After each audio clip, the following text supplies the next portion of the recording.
Pag-ina, natabunan ng tone-toneladang buhangin sa Quezon City.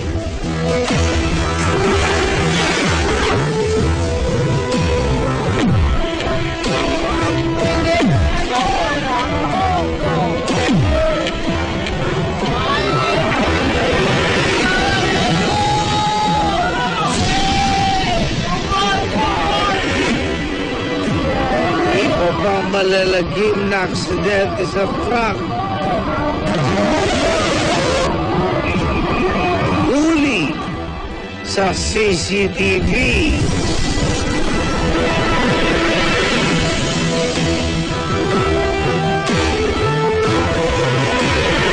Magandang hapon mga igan. Ako naman Arnold Clavio. Hindi ka biktima. Maging alisto.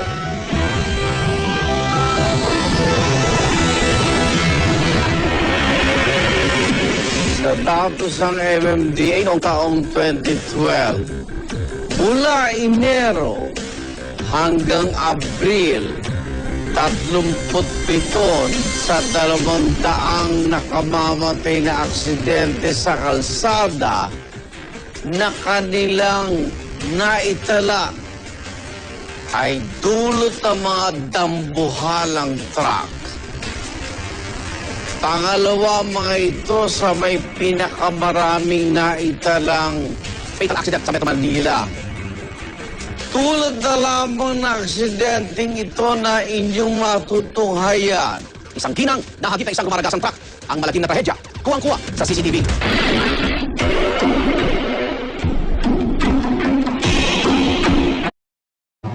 So, yung baba,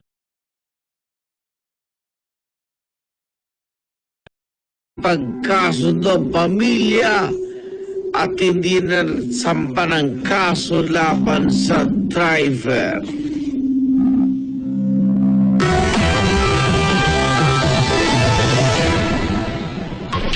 Isang trahedyang kumitil ng 5 buhay at nag-iwan ng 13 sugatan matapos araruhin ng isang dump truck ang 4 na sasakyan.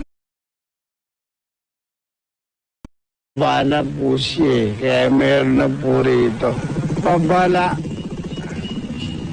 Yan po, pabala po yan. Kakulangan sa gamit. Isa rin ito sa nakita ng munisipyo na naging dahilan ng mabagal na responde ng kanilang rescue team. Kaya naman, bumili na rin sila na mga makabagong kagamitan. Pagtanggal sa mga naipit na biktima sa loob ng sasakyan. Ito po yung bagong bili namin na hydraulic para pag may mga naiipit na tao sa sakni, madali namin mailabas. Ito po, pag naipit po, ito magbubuka. Ito magkakat pag naipit din ng mga yero. Natuto na maging handa sunod. Pero mahirap magsagdas mga aksidente. Hindi na Aming masabi, pero nakahanda na kami sa mga ganun. Narito ang ilang tips kung paano magiging alisto kung kayo ay makasaksi ng ganitong trahedya. Safety procedure natin, una sa lahat, tumawag ka sa emergency hotline, medyan lang po yung 117. Kasi ang 117, andyan po lahat ng emergency. Tingnan mo muna kung anong dapat mong gawin, kung makakatulong ka. Kausapin mo ang pasyente, kung saan nakatira, at ilista mo at tumawag ka sa kanyang kamag-anak. Nag-aambulansya po sila magagawa. Kaya umari lang nga, i-secure mo yung area, lagyan mo ng yellow lane, huwag kayo magpalapit, kaya mo siyang maaray dyan. Tapos, lagyan kayo ng pag-control ka, iwasan mo rin makalapit ng ibang tao.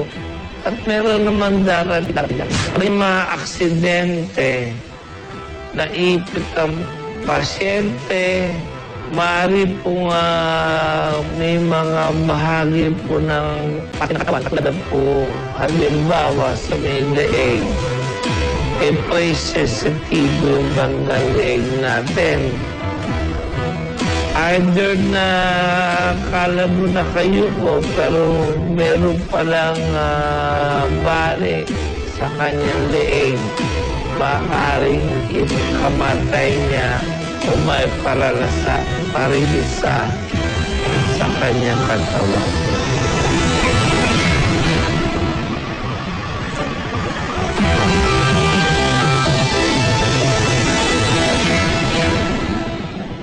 Susunod sa listo, ang kargang buhangin nito. Mabilis at tumapos sa bahay ni na JR kung saan naroon ang kanyang mag-ina.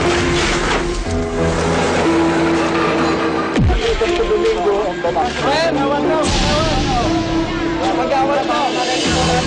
Ko lang po kay Tibila.